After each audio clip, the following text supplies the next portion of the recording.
2 days down from Montana State's 2017 fall camp, we're talking with the head coach, Jeff Choate.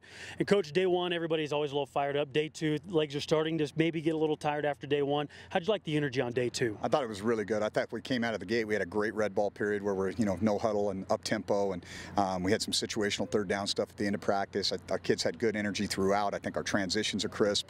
The young guys that were kind of, we're going that way, they figured which way we were going today, so that's better, and it'll continue to improve, I believe.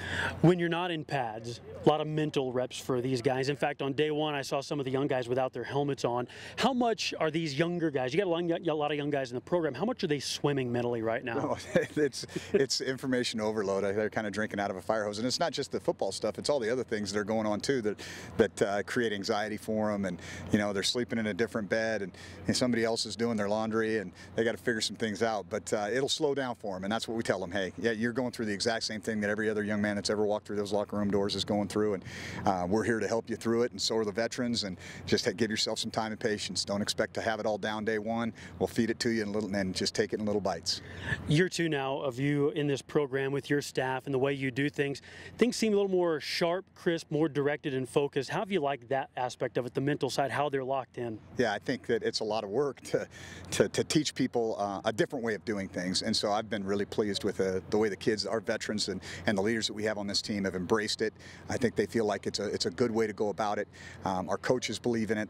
They do a great job in their individual position groups of kind of selling our vision or our mission, and you can see it coming to fruition. How's the install process going I know you put in a lot in the spring with the guys, but how's that going with getting the newcomers acclimated? Yeah, well, we try to, we put it all in. We front load our install. We try to get everything kind of in within the first 6 to 8 days. And then we do have periods where they play, and we streamline it for them, so they know, hey, you're not going to be responsible for all of this. You're going to hear it today, you're going to hear it tomorrow, you're going to hear it the next day, and over time you're going to understand it. But right now, what you really need to focus on is just this small piece, and then we'll build on that. And so that's kind of how we approach it with them.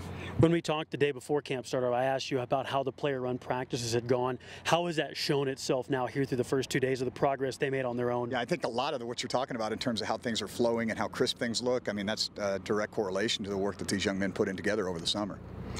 And then these next few days, shells the next couple of days, then full pads over the weekend. As you ramp things up, how much more physical will things get out here? Yeah, we've got to be smart about that, but I think we've got to have situationally, we've got to be smart about, okay, when we're in tight red zone or short yardage, I don't mind going full live in those situations, but I'm a little bit apprehensive about just going out and letting everybody tackle everybody in open field situations. I think sometimes that's where some of the injuries occur, and what we're trying to do is get out of here as fresh and healthy as we can so that on September 2nd we can put our best foot forward against Washington State, and we're going to need all our soldiers to do that. And so we've got to be cautious and smart about our contact, but it's certainly part of the game, and we'll ramp it up once we get into full pads. We'll have daily camp reports on MSUBobcats.com. Also be sure to check out our new podcast at SoundCloud.com/MSUBobcats. We'll have daily camp reports, as we mentioned, with the head coach. I'm Jay Sanderson for MSUBobcats.com.